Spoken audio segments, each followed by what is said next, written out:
The air in Manila, Philippines, in early 1945 hung heavy and humid, thick with the scent of damp earth, decaying foliage, and the acrid metallic tang of distant gunpowder. It was a constant oppressive reminder of the war's relentless crawl, a conflict that had long ceased to be abstract for those trapped within its crushing embrace. Inside the grim confines of Camp Santo Tomas, a former university campus, now a sprawling Japanese internment camp, the usual suffocating silence was occasionally punctuated by a distant tremor, then a low, growing rumble. Each vibration sent a shiver through the emaciated occupants, a mix of fear and a desperate, fragile hope. This was a place where time itself seemed to stagnate, marked only by the agonizingly slow dwindling of rations, the relentless spread of disease, and the deepening despair etched on every gaunt face. Hope was a dangerous thing here, easily ignited and cruelly extinguished, yet it persisted, a stubborn ember in the suffocating darkness. Yet, in the shadow of this imminent, longed-for liberation, a different kind of shock rippled through the compound. It was a murmur, barely audible at first, then growing into a flurry of hushed, disbelieving whispers. It was not of newfound freedom, though that was certainly present in the air, but of something far more immediate, more visceral. It was the unexpected, almost alien presence of the men who delivered that freedom, the American soldiers. Their physical appearance, so starkly at odds with everything the captives had been told, became the new, bewildering focus of a reality shattered and then rebuilt.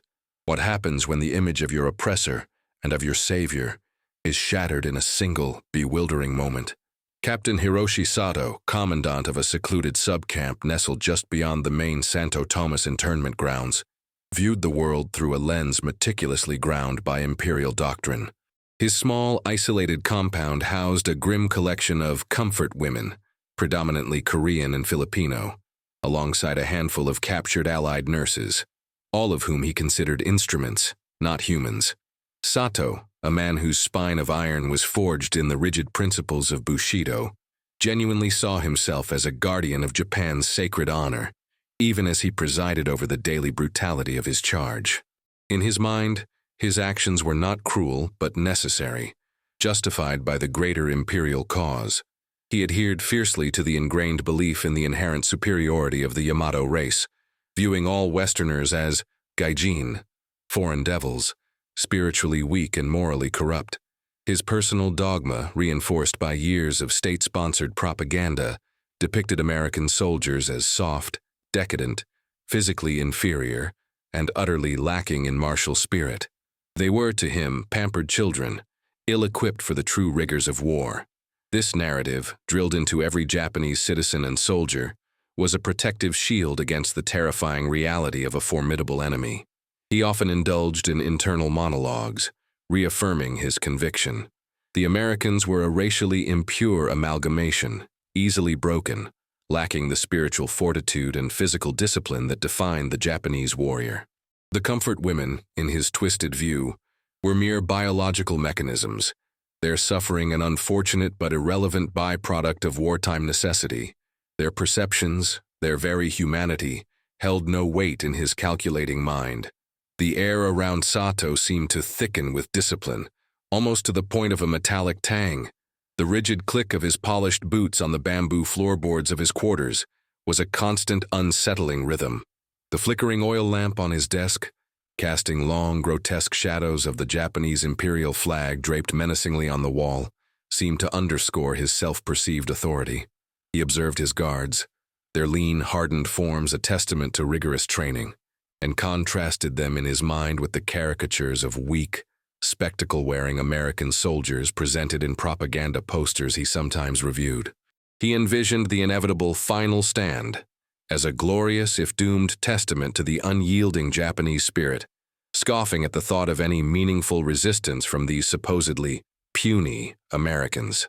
He was convinced of their weakness, an unwavering conviction that would soon be brutally challenged.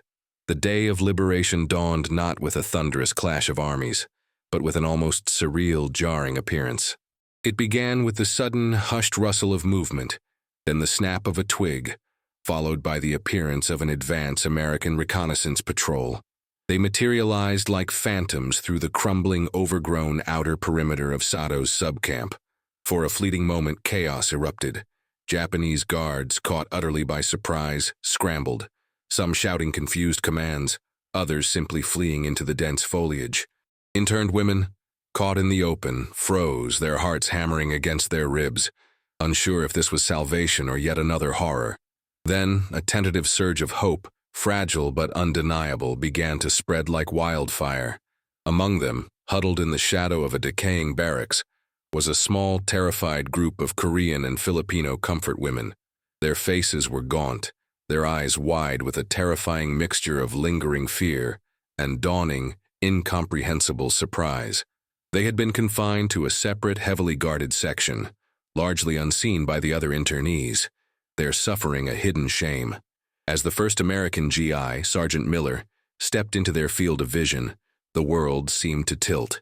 He was a towering figure, even under layers of combat gear, his helmet a dull green beacon in the dappled sunlight. He moved with a quiet, purposeful tread, his M1 rifle held ready but not aggressively. A collective, involuntary gasp escaped the comfort women, a sound like a sudden intake of breath from a dozen parched throats. It was followed almost immediately by a flurry of rapid, hushed whispers. The languages blended, Korean, Tagalog, a smattering of Japanese. As their eyes darted frantically between Miller's imposing frame and the figures of the much shorter, now retreating Japanese guards, the murmurs were a strange cocktail of awe and confusion. Look at him. So big. Is that real? According to intelligence reports later compiled from debriefings of liberated internees, the average height of an American combat soldier was visually perceived as being at least 8 to 10 inches taller than the Japanese guards they had grown accustomed to seeing daily. This was a dramatic overestimation, a psychological magnification born of stark contrast and ingrained propaganda, but its impact was undeniably real and immediate. This physical disparity shattered a fundamental visual expectation. Agnes Chen, an Allied nurse liberated from Santo Tomas, recounted in a declassified debriefing, the women, they weren't just relieved, they were stunned. They kept pointing, whispering about the size of the Americans, like they were seeing ghosts or gods. It was the first thing they commented on, even before freedom. Their eyes, they just kept going from their faces to their feet, trying to understand what they were seeing. The very first impression, the initial crack in their long-held illusions, was purely physical, profoundly unsettling. Over the next few bewildering hours, as more American troops secured the camp, the initial shock among the comfort women began to morph into a shared, almost obsessive observation. The women, still hesitant, still guarded, but now tentatively venturing out from their dilapidated quarters, watched the GIs move with a quiet efficiency among the other internees. They set up makeshift medical stations, began distributing K-rations, a foreign, bewildering bounty, and calmly assessed the damage. These new arrivals did not shout, they did not strike. They moved with a focused calm that was profoundly unsettling in its unfamiliarity. Sergeant Miller, his face streaked with grime but his eyes radiating a surprising gentleness, noticed the huddled group. He approached cautiously, his hand held out in a gesture of peace, a concerned expression softening his rugged features. He carried a canteen, offering it with a slight bow of his head. As he bent down slightly, his helmet scraping the low, rotting ceiling of their makeshift barracks, a structure built for much smaller men. The women got an even closer, more detailed look. They saw his strong jawline, the surprisingly clear blue of his eyes, and the broad, powerful expanse of his shoulders that seemed to fill the entire doorway. It was a complete, irrefutable contradiction to the weak Westerner caricatures they'd been shown for years. This man was not weak. He was a wall of muscle and bone. Japanese propaganda films, meticulously produced and widely distributed, had been a constant, insidious presence. They were shown to soldiers, to citizens, and even indirectly to captives, reinforcing a narrative of Japanese invincibility and Allied degeneracy. These films consistently depicted Allied soldiers as short, unkempt, physically frail, often with exaggerated features designed to diminish their perceived threat. A crumpled, partially burned fragment of such a propaganda poster, discovered later in the camp's debris, perfectly encapsulated this lie. Image: a small, stooped American soldier with exaggerated glasses, clutching a bottle. The decadent American pig, weak in spirit, weak in body, destined for defeat. This was the image that had been seared into the minds of the comfort women. Now, standing before them, was a living refutation. Hana, a young Korean comfort woman, barely 18, her face a mask of trauma, found her gaze fixed on Miller's large, calloused hands as he extended the canteen. She unconsciously compared them to the smaller, harsher, often brutal hands of the Japanese guards who had governed her every waking moment for years. A tiny, almost imperceptible crack appeared in her years of fear, a fragile flicker of an independent thought. It was a thought that questioned the very narrative she had been forced to internalize, the story of Japanese might and American weakness. Her initial terror, though still present, slowly began to give way to a profound, unsettling curiosity, a seed of doubt planted deep within her soul. The quiet observations persisted, then intensified. Over the ensuing hours and into the next day, as the camp bustled with the methodical efficiency of the American liberators, the comfort women's initial shock began to transform into a shared, almost obsessive fascination. They now tentatively ventured out from the shadows of their barracks, moving like cautious deer, watching the GIs. They saw them moving with an athletic gait, their bodies relatively healthy, their uniforms surprisingly clean considering the war, their expressions often conveying a casual, friendly ease. They noted the effortless way the soldiers carried their heavy equipment, the confident set of their shoulders, the way they interacted with each other, often with good-natured banter and genuine camaraderie. These were not the savage, terrified animals of Japanese propaganda. Allied medical reports from the Pacific Theater, unbeknownst to these women, frequently cited the superior nutrition and physical conditioning of American troops compared to their Japanese counterparts. This fundamental difference contributed significantly to a noticeable disparity in average physical stature and overall robustness. It was a physiological truth that propaganda had tried, and failed, to conceal. An excerpt from the Journal of Private Kaito, a Japanese guard captured during the liberation of a nearby camp, offered a poignant, if unwitting, corroboration of this physical shock.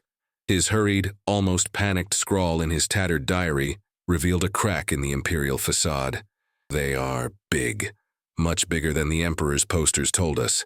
Their faces not like beasts but men. It troubles my heart." Even Kaito, an enemy soldier, had felt the jolt of conflicting realities, the jarring disconnect between indoctrination and empirical observation. Mei, an older Filipino comfort woman, her spirit hardened by years of unimaginable abuse, found herself drawn to the edge of the assembly area. Her eyes, usually dulled by resignation, now held a sharp, inquisitive gleam. She watched intently as a group of American engineers, their sleeves rolled up, effortlessly lifted a heavy wooden crate filled with medical supplies. Her initial cynicism about rescuers, a bitter shield forged from repeated disappointments and betrayals, began to waver. She saw not just raw physical strength, but an unspoken authority, a quiet confidence that was fundamentally different from the rigid, fear-driven power of her captors. There was a relaxed vigilance about them, an unforced strength. She turned to a fellow woman, her voice barely a whisper, yet laced with a growing conviction. "They lied to us about everything." A subtle but palpable shift now occurred. The whispers about height and looks were no longer purely about initial shock or even curiosity, but a dawning, almost forbidden fascination.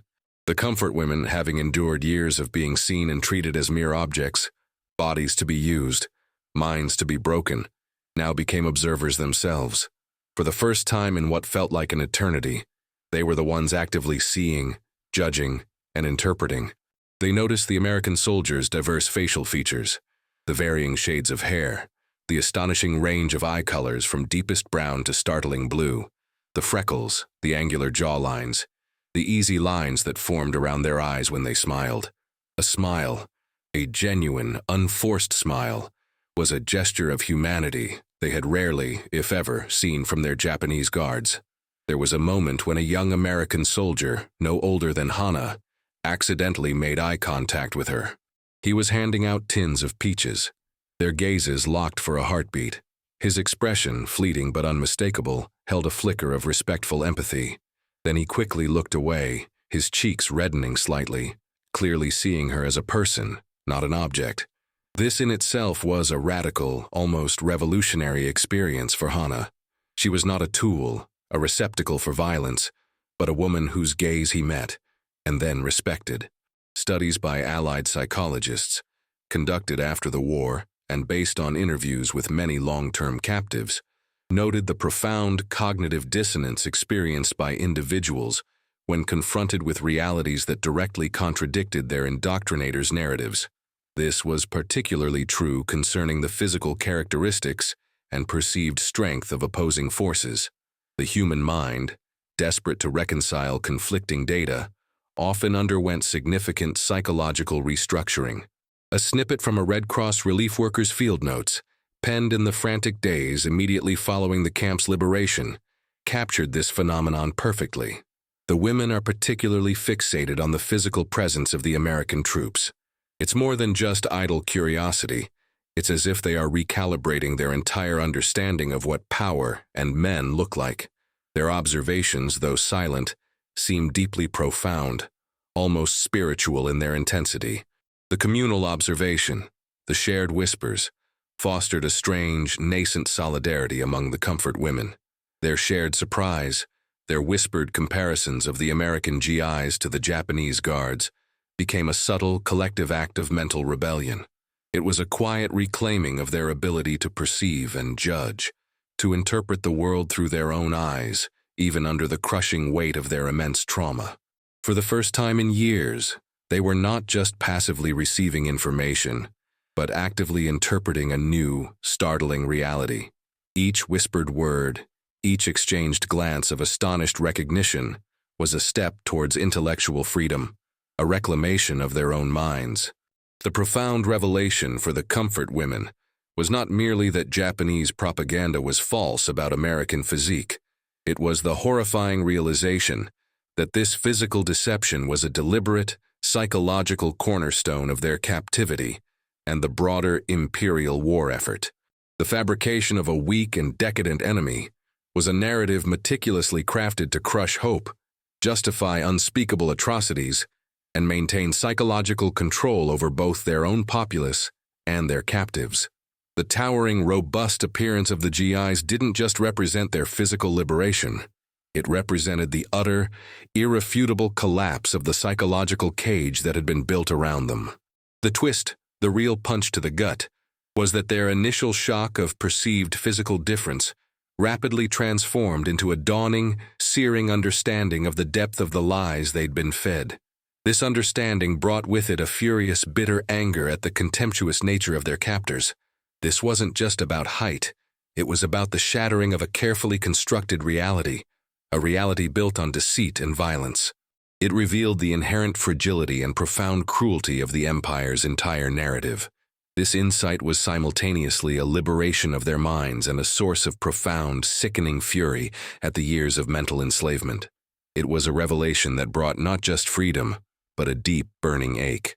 The ache of stolen truth, of manipulated perception, of wasted years spent believing a lie. The physical reality of the Americans was the undeniable proof that everything they had been told, everything they had been forced to endure, had been predicated on a monumental, dehumanizing falsehood.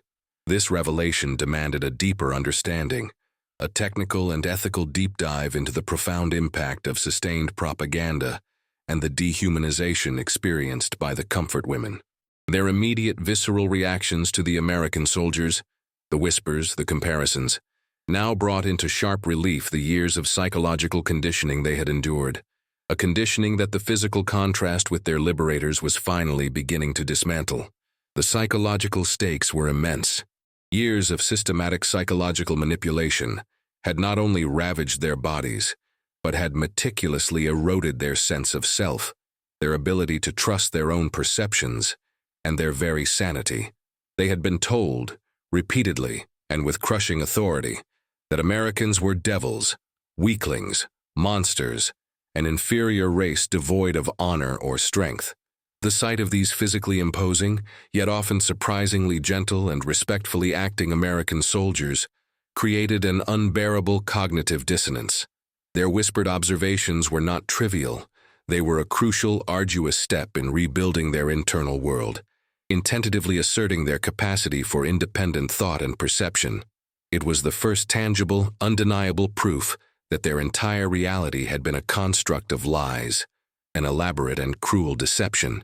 This experience triggered a complex, overwhelming mix of emotions, a searing relief that the lies were exposed, a bitter fury at their long manipulation, and an existential confusion. If they were lied to about this, what else? How could they now discern truth from fabrication in a world that had so deliberately misled them? This was the beginning of a long, painful process of intellectual and emotional deprogramming. The ethical stakes were even more profound.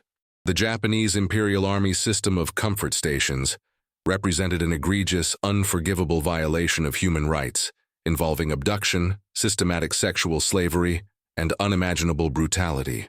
The propaganda disseminated by the imperial government served a chilling dual purpose: to dehumanize both the victims, justifying their horrific treatment, and to demonize the enemy to prevent any internal dissent, sympathy, or loss of morale among Japanese troops and citizens.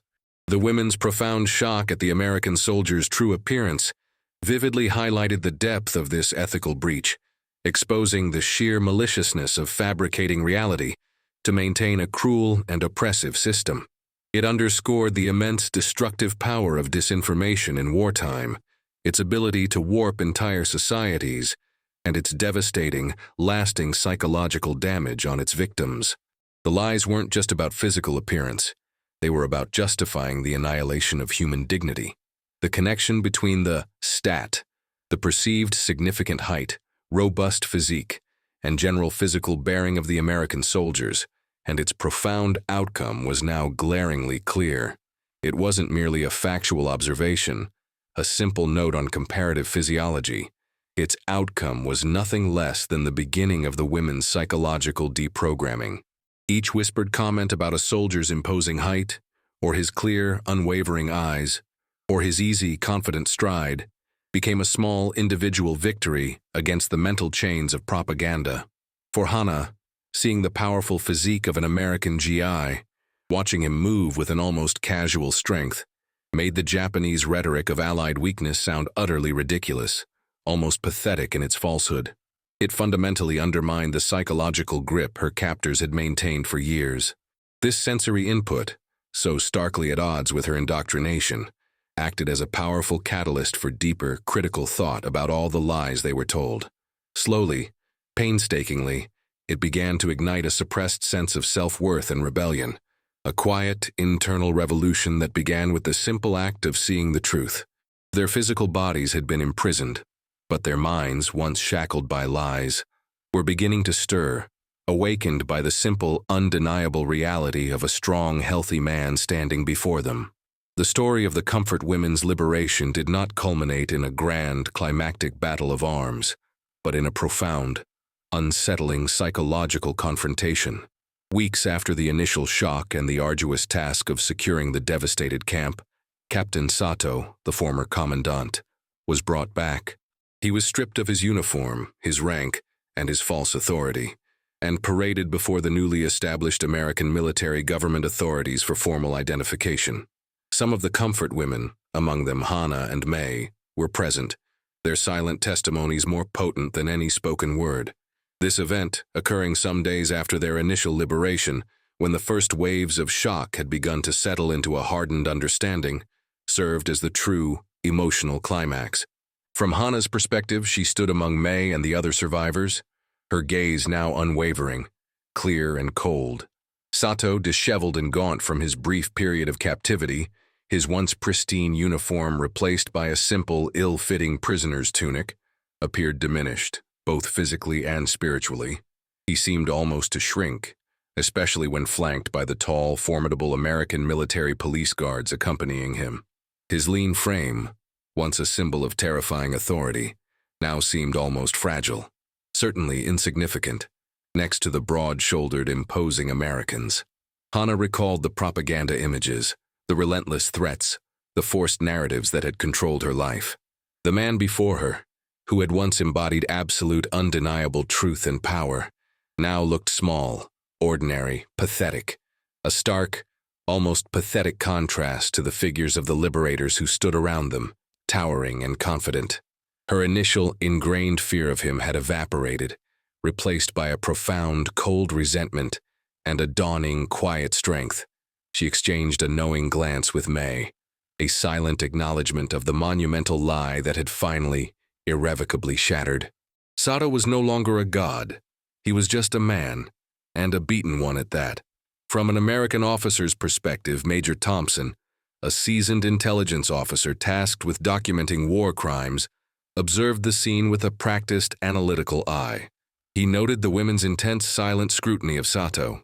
There was no hysteria, no shouts of anger, only a deep, penetrating gaze that spoke volumes.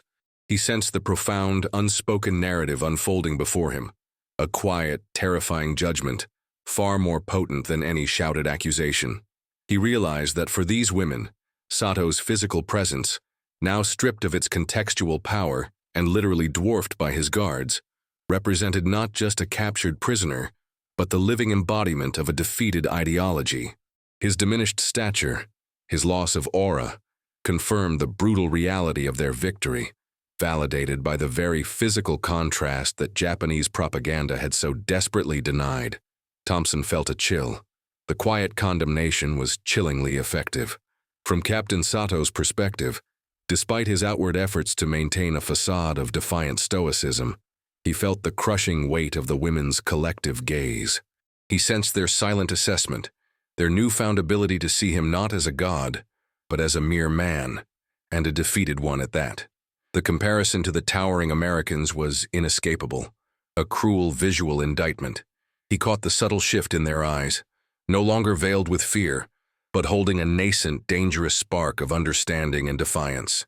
He remembered his own unwavering propaganda, his absolute certainty of Japanese superiority, and now, for the first time, a sliver of doubt, like a cold shard of glass, pierced his rigid beliefs. The women's whispers, which he had always dismissed as insignificant, the meaningless chatter of chattel, now felt like a thunderous indictment. They confirmed the final, ignominious defeat of his entire world, his entire belief system, not on a battlefield, but in the piercing, undeniable truth of their gaze. His carefully constructed reality was crumbling, and they were witnesses. The immediate results of Sato's identification were swift and decisive, though only a minor component of the overall chaos of post-liberation. His formal arrest initiated the painstaking process of investigations into war crimes, a testament to the meticulous efforts of the Allied forces to document and bring justice. For the comfort women, however, the aftermath was a blur of initial medical care, a bewildering array of questions from Allied officials, and the daunting, almost insurmountable task of piecing their shattered lives back together. They were offered repatriation, but many had no homes to return to, or feared the profound stigma awaiting them. The shared experience of seeing the American soldiers' true physical appearance, defying years of insidious propaganda, became a foundational, whispered memory. It was a small, personal victory in a landscape of immense suffering, an initial, crucial step in reclaiming their agency and their perception of reality, forming an unspoken, unbreakable bond among them. They had seen through the lie, together. The long-tail ripple of this revelation would extend far beyond the immediate post-war period, as these women attempted to reintegrate into societies that often stigmatized them, societies that frequently blamed them for their own victimization. Their memories of the camps, including this strange perceptual shock, profoundly influenced their narratives. They carried a unique, harrowing understanding of how deeply truth can be obscured by power, how easily reality can be twisted by a ruthless regime. Their stories, often suppressed, denied, or deliberately ignored by their own governments, became fragmented testimonies, passed down in hushed tones through generations. These suppressed narratives shaped attitudes towards war, towards governmental authority, and towards the insidious, pervasive nature of propaganda. The image of the tall, powerful foreign liberator became a complex symbol, representing both a longed-for rescue and the brutal, unforgiving unveiling of deception, a truth that brought freedom, but also a painful, enduring wound. In the modern echo, decades later, the legacy of comfort women continues to be a point of international contention, a painful scar on the collective memory of East Asia, and an ongoing historical reckoning. Their initial whispered shock at the sight of American soldiers, a seemingly minor detail in the grand sweep of history, reverberates in contemporary debates about historical revisionism, the psychological trauma of state-sanctioned violence, and the enduring power of narrative versus physical, empirical truth. The profound impact of a simple visual contrast underscores the deep psychological scars left by war and the perpetual human struggle to reconcile propaganda with reality. It serves as a stark, enduring reminder that even the most subtle observations, the quietest whispers of doubt, can shatter deeply ingrained lies.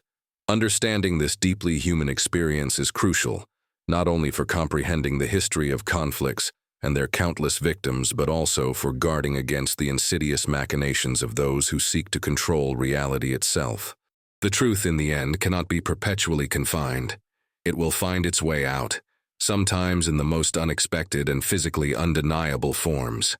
In the brutal theater of war, the most potent weapons are often lies, and the first act of true liberation begins when the truth, however unsettling, can no longer be denied. How do we, as individuals and as societies, guard against the narratives that seek to diminish our enemies, distort our saviors, and ultimately steal our very perception of reality?